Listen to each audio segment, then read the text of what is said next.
All right, guys, we're in the shop here working on Slick Rick. Before we start talking about Slick Rick, we got the brown sugar giveaway going on live right now. We're in the last 2 weeks of the giveaway. So guys, if you guys want to win brown sugar, have your own 1200 horsepower, LS swapped, Holley, EFI, turbo G-body, you guys need to go to lsnasty.com. We got a multiplier going on today, so let's check out who's spinning the multiplier wheel. All right, guys, welcome back. We got the LS Nasty Wheel of Fortune to make your prizes even better. We're giving away brown sugar, our 1200 horsepower capable LS swapped G-body, and it can be yours. And we have a multiplier for today. What's it gonna be? We got our special guest, Marky B, in the house. Bam! Come on down. All right, whoa.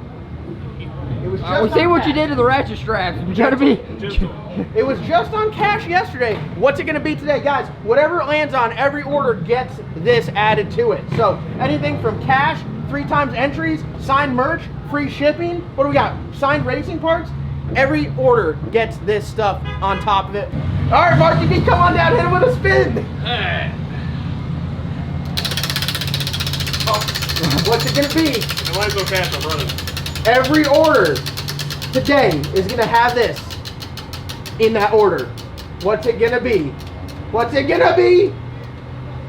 6 times entries! Oh my God! Marky B, hey, great job. Look at that. 6 times entries. All day till midnight, 6 times entries. lsnasty.com. Go get entered to win brown sugar. All right, guys, there you have it. Marky B spun the wheel 6 times entries today. 6 times entries! Oh my God! Hey, everybody, it's 6 times entries! Hey, 6 times! All right, guys, it's 6 times entry today. Everything on lsnasty.com. And this shirt right here is an additional 3 times entries for it. This is a limited edition. You guys can only get this through Sunday. So if you haven't picked up one of these shirts, the Nasty Racing Does Your Car Run As Fast As Your Mouth shirt. Get your extra entries. Go to lsnasty.com. Thank you guys so much for supporting. Let's get into today's video. Slick Rick. All right, here we are, guys. I don't think anyone really understands the amount of work going into this thing and the amount of work that's already been done to this. Oh no, just the little tiny stuff and the big stuff and everything. Changes. So we got it back from wiring, and we haven't really kind of like gone over everything. Matt's been spending a lot of time on the ECU master stuff. I think are you pretty much like done with that? Like No. No? Oh no. No?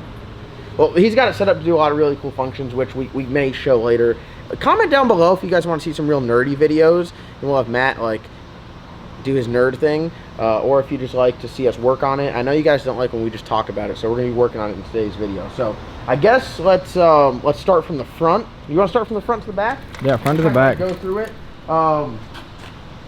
Obviously we have to plumb the whole thing, so we're going to be going from, you know, our fitting here to our scavenge pump. We're going to drop the pan. We're going to move the oil temp sensor a little bit further forward in the pan, and we're going to put a turbo drain in the oil pan in the front, because right now it's like on the side and it's in the way where the coils are. So a lot of moving around and stuff like that. So I mean, after that, the turbo stuff, the whole really everything,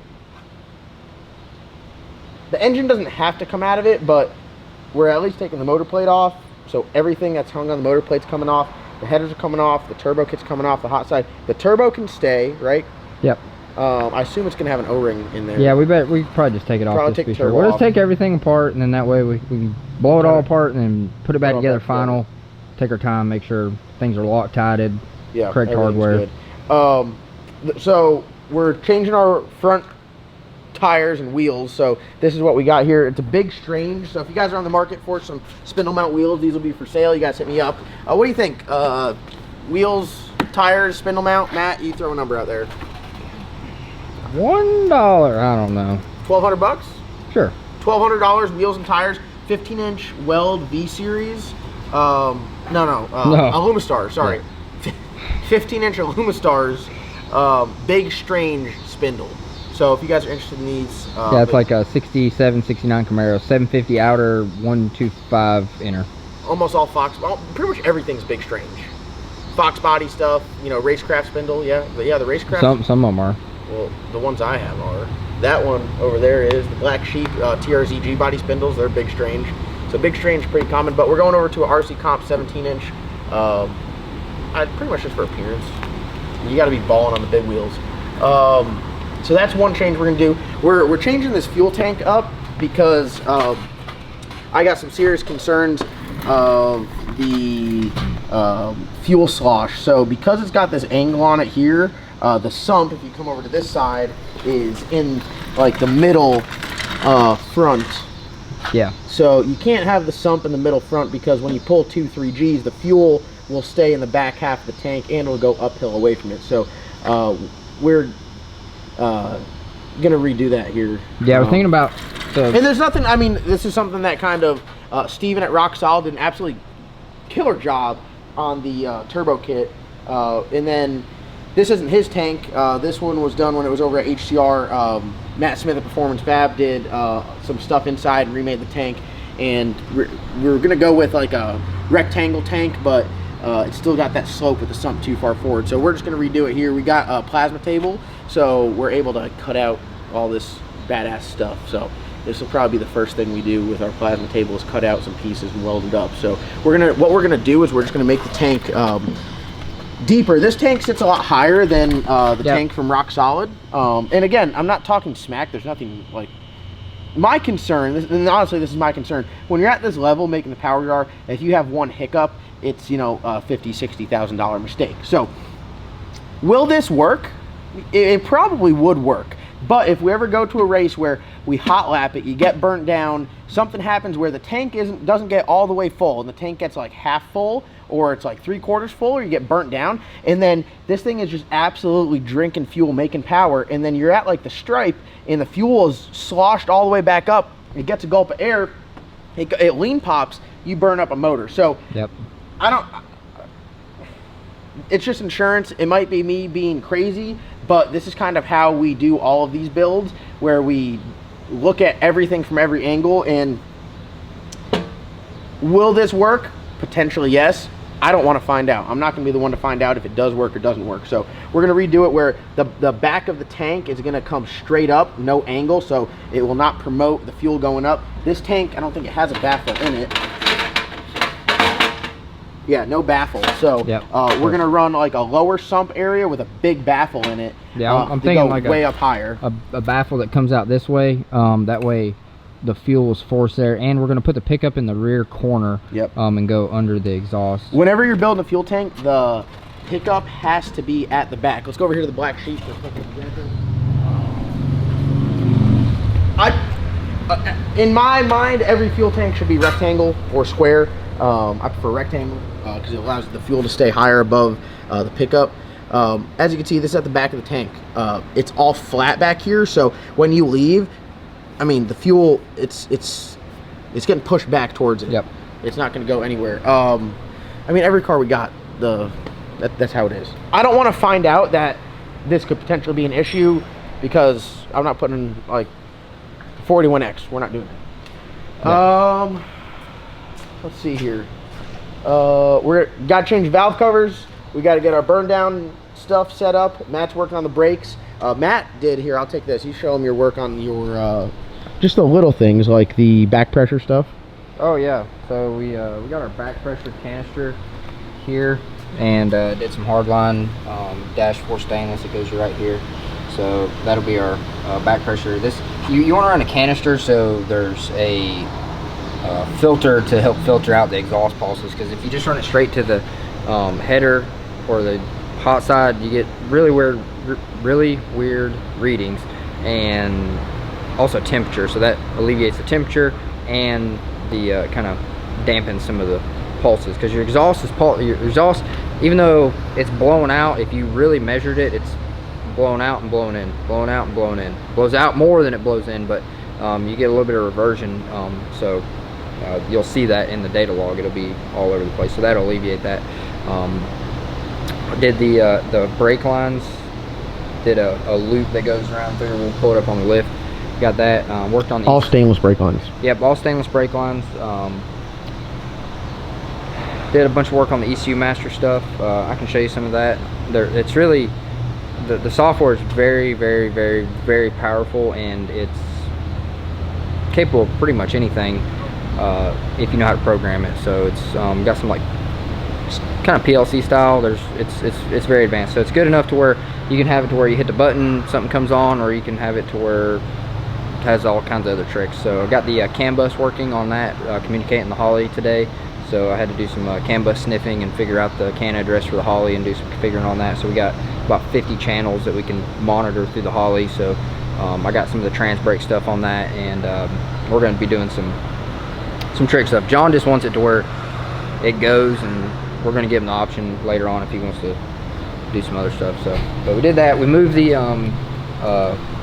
IET from, it was right here, moved it up under the intake, that way, because we have our charge pipe sprayer injectors, they're not in it right now. That way we can kind of see, because if it's right here, you might not see what the actual IET reading is because it's so close to the injector. So back in the back of the intake.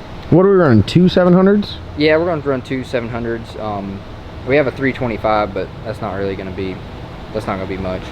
So 2 700s, move the IET to the rear, and that way we don't have any kind of wires or anything hanging over the. Yeah, we're gonna redo this because this is not long enough to go on the frame or on the chassis up to the blow-off valve sensor. So I don't want to have it zip tied up on the charge pipe. I don't want to have any wires, so I try to run everything kind of like all. If you look at the sheep, everything kind of goes across the motor plate and down to the frame. So anything in here, when you have to work on it, I don't want there to be wires in the way that you can, you know, smack and. Yeah, if something happens and, you know, we have a big zip tie or something welded on, we just alleviate all that. And then we're going to add a MAC valve. I'm going to wire that in so we can hold the blow-off valve open. So this blow-off valve has multiple ports on it, and this bottom port is kind of like a wastegate. You can open it. So what we're going to do is we're going to open this while it's spooling to help get some shaft speed with the turbo, kind of get some inertia. I did some testing with the 118 on MK Ultra, and I haven't ran it like that yet, but it's, with some tuning, it could be very valuable in making a whole lot of boost real quick on the start line. So did that. But yeah, we ordered a bunch of stuff yesterday. I mean, this stuff, I mean, if any guys at home have been doing something like this, it's a lot. We've been looking for drive shafts today. It's so easy. I mean, you see a very, very, very, very, very small portion on the videos of what actually goes into building a car. We could spend all day sometimes just going over the car, making lists and ordering parts. Yeah, yeah. One little thing, like, you know, I spent a while trying to figure out how I'm going to do the front wheel speed sensor, and you know, do an inserted magnet into the hub, and figuring out, you know, you got a clearance issue. Some of the stuff's, you know, it's so tight. You're trying to do this, and then you gotta. It's playing chess, because you just be like, oh, we'll put this here, and you put it there, and you're like, shit, now this and this doesn't fit. So that's kind of where we are now, where we're moving stuff around on the pan, just because it's, I mean, it looks very open, but there's a lot of shit going on here, and everything's large on this setup. Everything's, boy, yelling right there. Woo, got me. So everything's definitely large, and there's not a, it looks like there's a lot of room, but when you really get into it, there's not a whole lot. But we can show you some of the stuff. I'll hook the ECU master stuff back up. We can show you how it. Yeah, we'll hop in here, we'll check this stuff out. All right, so we're in here. There's my mirror and everything. Here's the switch panel. Matt's getting the Holley plug back in. We're doing some welding on it. I don't like, okay, I'm gonna say this, and I'm not gonna condone you to do it, but I have done quite a bit of welding with a Holley hooked up, and I've never had any issues. I've heard some people having issues, but it's probably because they didn't have their ground clamp in the right spot. Like, if I'm gonna be welding up there in the front, I'm not gonna have the ground clamp hooked to the transmission, because it's gonna follow the path of least resistance, and it's probably gonna be through the transmission or through the Holley or anything. So if you're grounding directly to the workpiece right where you're welding, usually you won't have any issues, but we unhook just in case. Has these auto sport connectors. Sorry. Down here. Sorry, I was slacking. John's slacking. So large pins carry a whole lot of amperage.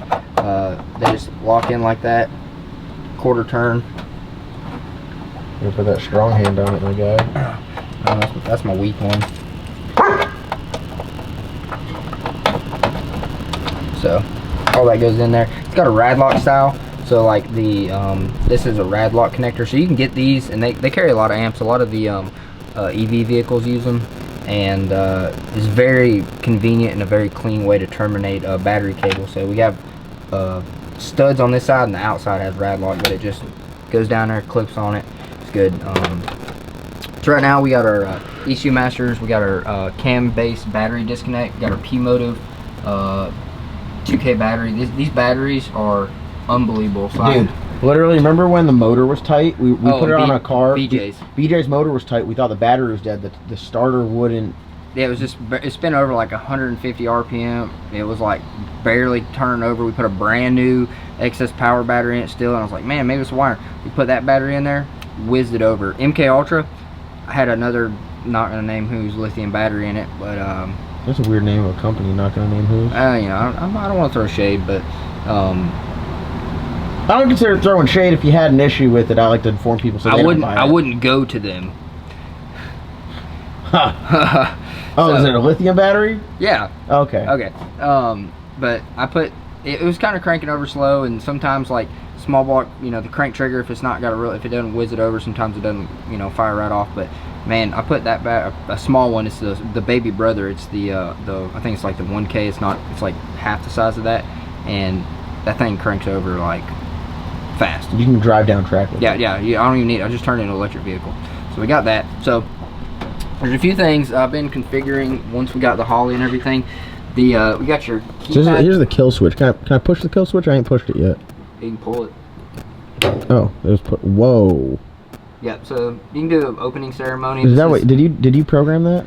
It's got a base generic one. We changed a little bit, and then that's got like a backlight. You can change, you know, 7 different colors, and you can blend the colors and the. So what is this? It's kind of looking up white on camera. But it's like maybe like a purplish. It's like. Yeah. I was going for like grape Fanta. Yeah, grape Fanta. No, I was thinking, you know. Oh, wait, they have a Here, let me go. There, you guys. I don't know if you guys can tell if it's like purplish. I don't really. Let's change it. I'm thinking a little bit more 80s. Yeah, you like 80s? Yeah, I like the 80s. All right, let's see what we got. 80s vibe for sure. Blue. Ooh, like that's it. Yeah, that blue. It? Yeah, that's it. That's okay. it. That's it for sure. So, the way it's gonna set up is, you got this button right here, which is gonna start. Button. Do they have things that you could put in here? Yeah, so they do. Okay. But they have some just generic ones, like a little lightning bolt or IGN or something like that. But we're gonna be badass, and I have a file that I made that I can take to like an embroidery company. Anybody that has a laser etcher trophy case, and we can laser etch up. They have blank buttons you can order that have nothing on them. Laser etch our own buttons so they can say whatever, look like whatever. Oh, I like that. So big nerd. Yeah. All right, I got this. I got this under control. All right, so right here, this button here. I know what you guys are saying. It's one button, but it has like 12 functions. You press it once. You ready? Oh yeah, turn the Holley on. There you go. Press it once. Holley comes on. That's pretty cool, right? Look at that. So now you press it again, right? So that's just the Holley, because in my race cars, I like to have them where you have one switch that turns the Holley on, you have another switch that turns the injectors and actual coils on. That way you can work on the car. If you got to turn it over, if you got to do any readings, you don't have everything on. If you got to bump it over for some reason, it cannot fire. So you ready for me to push again? Yeah. Push it again. That turns on the injectors and the coils. So as you can see, it turns green. Now you press the starter. I'm not going to bump it because it sounds like hell. Yeah. So you bump this, starts the car. This button right here really only has one function for the starter, right?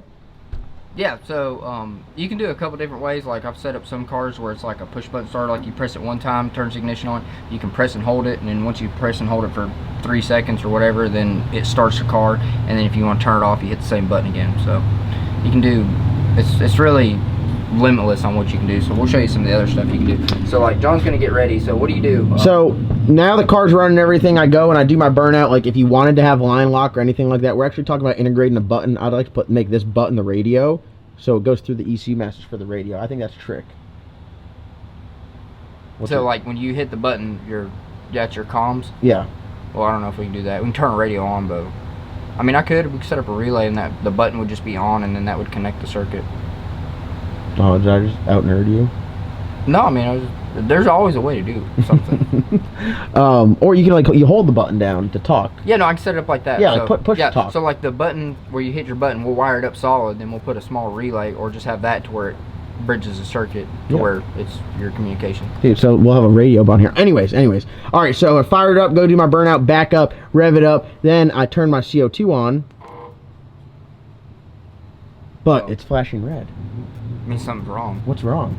Probably don't have any CO2 pressure. No CO2 pressure. So it's actually telling me, right? I activated this. The CO2 pressure is going to control our dome pressure and my parachute. So it's like, hold on, bud. You're about to die. Yep. Don't go. Yep. So Matt's going to act like the CO2. Yep. Oh, turn the bottle on. Hit your CO2 bottle on. Here's a little valve, right? Yeah, Flip the valve. Boom. So it's actually telling you that you have good CO2 pressure. Yep. So that's pretty cool. So you can do it. It's really limitless.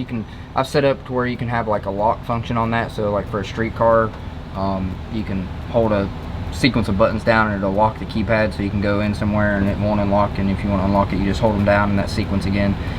You can have street mode and race mode. So like SNSX, it has all the buttons that it normally does, and like one button, right turn signal, left turn signal, hold it down, hazards. You got your headlights, taillights. Well, you have another button, you hold it down for 10 seconds, it turns into race mode. All your turn signal buttons and all those functions that you wouldn't use at the racetrack, turns it into like boost up, boost down. So you can tell like it flashes however many times. So like it's got a preset 10 position. So you press it once and it flashes once, and it'll tell you it's on position 1 all the way to 10. So you can adjust the boost up and down all from the keypad. So this is gonna be a pretty smart race car in itself. Not to mention all the data. Go over some of the data we got on the car, just like a quick rundown of it. Man, it's we're gonna have front and rear shock travel, all the transmission stuff, all the engine stuff, EGTs. Got our VPS. We're gonna have brake pressure, so we're gonna do some stuff with the brake pressure, turbo shaft speed, blow off valve position, wastegate position. I mean, it's track temp, tire temp, infrared. So we'll be able to really rear shock travel, front shock travel. Yeah, we have all that to where you can go back and you can look and you say, hey, that run we made that one time, what was the track temp? Oh, it was 80 degrees. And I have that on MK Ultra, and you can actually, it's very responsive. I thought that it wouldn't be good usable data, but you can see when it's spinning. If like I could get rid of the wheel speed sensor and I could tell exactly where the car was starting to spin, because the tire temp, it jumps 50 degrees instantaneously when the tires break loose. So even if it's just barely hazing them. So I have front and rear wheel speed, so I can tell with that too. I can go like, oh, I usually try like a radio, I target like 5% slip. Anything more than that and it's trying to spin. But with a tire temp, you can see that. And you can also see the track is pretty cool, because it starts off in the 60 foot and then it gets hotter at the 330 and then it cools down out the back, because the cars are really putting a lot of power in it from the 60 to 330. So you see the track cold, hotter, and then it kind of cools down toward the out the back. So you get a lot of good usable data, and it's data to where you can go back and look at a run and say, hey, we need a similar tune-up. What was the track temp then? We can look and see how, from run to run, like throughout the day, how much is changing. It's just, like I said, I don't think there's such a thing as too much data if you know how to interpret it. If you don't know how to interpret it, it can be overwhelming, and you might be looking at the wrong thing, and you make the wrong adjustment, because it's all how you interpret it. But with having all this and the ECU Masters, this is why I really wanted to do this, because it's very capable. Like there's a lot of stuff, with the regular relay board, I mean, you can turn it on and off, but you don't get all the bells and whistles. It's not reliable. This thing, it'll auto reset. So like this thing, if there's I can go out there and short the scavenge pump out. Like say the motor had just a hiccup and it shorted out. Well, if you have a relay or a fuse or something that's going to pop, this thing will automatically retry however many times you tell it to. So it'll tell it, and if it says, hey, it's over 25 amps, it'll retry again in 1/10 of a second. It'll do that continuously. That way, you don't have an issue. Then you can do a master reset, you can force it on. But there's going to be a lot of stuff. We're going to try to do like the trans brake and bump. If you guys have a race car, sometimes they don't bump. It's just, they just do it sometimes. I think you had it one time and lights out. Mm-hmm. So yeah, I had it where I just lost the trans brake, and I shut the car off, rack the trans brake a bunch of times, turn it back on. Yep. So like your normal bump PWM doesn't work. Well, this you can set it up to where John will bump, so he hits it, but he likes to hit it. I like to hold it, but I can set it up to where if he holds it down, what it'll do is very quickly, through like a second, it'll progressively increase the duty cycle to where the things should be bumping violent. Hopefully. Enough to get you in panic mode. Yeah, panic mode. Get you in, and once it does that, because otherwise your only alternative, if that doesn't work, is you got to come off the trans brake, and with a turbo car, if they're already staged up, you're screwed. Like, you can foot brake in, but then you'll probably roll through the bend. There's not any good way to do it. So stuff like that. You know, you can start it off the buttons, parachute. We're gonna set it up air launcher. So it's got an air cylinder there, so we can do it time based, so we can figure out, hey. And we're gonna have it where like after like 4.7 seconds, the car shuts off after the parachute's out, stuff like that. Yeah, parachute's out. Scavenge pump will continually run, so it's drain the turbo. But that way, if there's like a stuck throttle situation, like if the wheel speed, you know, if this thing's going, you know, typically 200 mile an hour, if it sees like 220 mile an hour wheel speed, it'll shut off our battery disconnect. So it'll shut the car off. That way, you know, it shouldn't be going that fast out the back, and you know, could potentially be a stuck we'll throttle. say 230. 230, a stuck throttle situation to where it's... So if it goes 220, I'll be happy. In the 8th. Whew. I'm getting that lockup. Tell them about how we're actually going to use the lockup on the trans brake release. Yeah. So if you look in here, the HOLLEY, it has this 16-digit number. It's actually for a bank account. That goes directly to John's bank account. So when I turn the lockup on, it just pulls money out of his bank account when I start burning the motor up. Now, lockup's very hard on stuff. We're going to try to run it without the lockup, because we've been fast. This is going to be lighter than the Sheep. Obviously a lot more motor, obviously a lot more power, better chassis. Everything's better, and we've been pretty quick with that. So I don't want to use the lockup unless we have to, because it's not like the next best thing. You're gonna go a 430 and you put a lockup in, and then you're going 350s. You don't really gain that much from what I've seen, and I've seen a lot of people hurt stuff. So yeah, it's the risk reward. We're gonna try to stay away from it. If anything, I might turn the lockup on like way out the back when the converter's like starting to come together, instead of like some of these guys, you know, after the 60 foot, they're putting the lockup on. So I mean, that thing's, you can hear the motor labor down. That's whenever it chunks the rods out of it, hurts head gaskets, bends, you know, cranks, all kinds of stuff. But yeah, this thing's also got some safety features. It has a G meter built into this, so if there's any kind of excessive G, like more than 6.5 G, it'll automatically shut the battery disconnect off. Oh, you had that in the Bad Apple, didn't you? Yeah, I had the analog version where the battery just gets ripped out.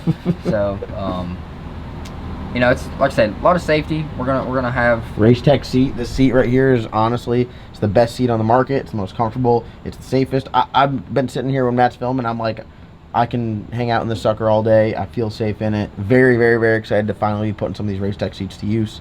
I got one in here. We got one in the Colorado. We're gonna put one in Black Sheep, new Bad Apple, Eddie Murphy. Can't talk highly enough about the Race Tech seats. Yep. They will save you.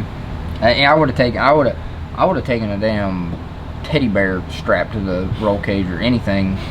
So Race Tech would have been, you know, that ISP pad. If get the race, I mean, by the time you do the ISP padding, it's damn more money, and you got to put it all in there and shit, and they don't fit very good. So just get the Race Tech, goes in there. You got good head restraint, and you won't be bashing your head off the cage. Yeah, take it from a guy who bashed his head off the cage. Yeah. So this thing's pretty sick. We got some mounting to do in here, some like welding, put a CO2 bottle on here. We got this badass valve, which you guys have you guys have seen it in Matt's car. Yep. Everyone's kind of asked about the valve, so when we get the valve and talk about it. Yeah, it's nice big positive pressure. You know, he throws it on there. It's going to be, we're going to do the one, so before we had the one valve for the CO2 and then the one valve for parachutes. Now we're just going to have one valve, does it all. That way, if something happens, because you can think about everything calmly, but I've been in a few situations. I mean, I went to Fayetteville one time and the steering wheel didn't get put on all the way because they were like, push forward, and I'm trying to get in and all this, and it just, that step got missed. It shouldn't get missed, but it does. So if something happens, somebody's in here, like we're trying to hook something up or something's leaking and somebody accidentally turns the parachute off, nobody would know, and then John goes to dump the parachutes and they don't come out. So that, if the car goes to make a pass, and obviously it's going to be telling them like, hey, you don't have any CO2 pressure, the chutes are going to come out. So right now it's got spring launchers. We're going to switch it over to air launchers. If you're doing parachutes, if you've never done them before, don't buy the spring launcher, don't buy the pilot chute, just go straight to the air launcher, and you will thank me later, because the spring chutes are just a pain in the ass. The pilot chute is even more of a pain in the ass to pack, especially if you're by yourself. The air launcher saves so much time, aggravation, and I think an air launcher setup is probably cheaper than a spring launcher at this point, honestly. So, yeah, that's got everything. We're gonna. Oh, we got the lights. Oh, is that our lights underneath? Yeah, that's some like rear lights. Damn, bro, this is pretty nifty here. Oh, look at that. Hold on. Turn them on. Cool. Disco. Yeah, we got these interior lights here. Which I think would be good for filming, right? So then when we put a GoPro in the car, like at night, we're gonna aim them up at the ceiling, so you guys will be able to see what we have going on in here. Because a lot of tracks. Oh, let me get this zoom. I always miss it. See, I always zoom in before I zoom out every time. A lot of tracks, they're very dark, and especially like I like to run tinted windows in the car. You can't see what's going on in here, and at night, you know, sometimes like if something's going on, something goes flying, I'm like, I think I got hit by something. I was holding the wheel funny, the wheel almost came off. Like, believe it or not, we find some stuff on the video and it'll make some more data, more content for you guys. So that's the plan. We're putting everything involved in this, you know. Oh, we gotta do a thing for this. You guys probably seen this. This is a 12-position multi-position switch. AEM makes it. It's about the cheapest. I mean, you can get them all kinds of stuff or all kinds of places. But with this, this is nice because you can make a last-minute change, or if you're shaking down and hit the tires. Because there's been a lot of times where we've made basically 2 runs when everybody else makes 1, and that can be extremely valuable. So like if it hits the tires, John can go, you know, I want to take a little bit of power out of it, and what we do is we set it up to 12 positions. So we set it up in the middle, so it's really at 6, so that would be nothing. And then if we go up and like say something happens and they re-prep the track and we're right next and it feels really good, all John has to do is reach over and crank that thing up, and you can have more leave, more boost, more ignition timing. Or if he's like, man, the track, everybody's hitting the tires, or he just hit the tires, you can back up, dial some few degrees out of it, and then that way you have another starting line. Because if you go out and you hit the tires and you just run out, you just wasted a run, 0 data. Other than that tune-up didn't work. If you go up and you hit the tires and you dial some more out of it and hit the tires again, then you know the next time you need to take even more out of that. Or if it goes down, you got a really close tune-up. So, well, I said that we were going to actually work on stuff. I guess this is working on stuff. I mean, we just went over everything that we have done thus far. We're selling the wheels. We're moving some stuff around. We're ordering some parts. We had a busy day today. As you can tell, Ava's just wiped out. Went over a lot of information in this video. Hope you guys are excited about Slick Rick. We're going to end this video off here. Tomorrow's video will be us actually working on Slick Rick. We're probably going to be taking stuff apart, because we really like to blow this thing apart before we can put it all back together. Transmission's got to come out. The whole turbo kit's got to come off. Motor plate's got to come off. Got to get some stuff powder coated. I mean, Matt's working on the brakes. There's a lot of stuff going on. So we're going to get to work. If you guys haven't already subscribed to the channel, I highly recommend it, because this thing's going to be badass, and you guys definitely are not going to want to see this thing run. Also, we're giving away brown sugar, so go and check out brown sugar. And yeah, thank you guys for watching. Comment, like, subscribe, go down and hit that bell, and we'll see you guys in tomorrow's upload.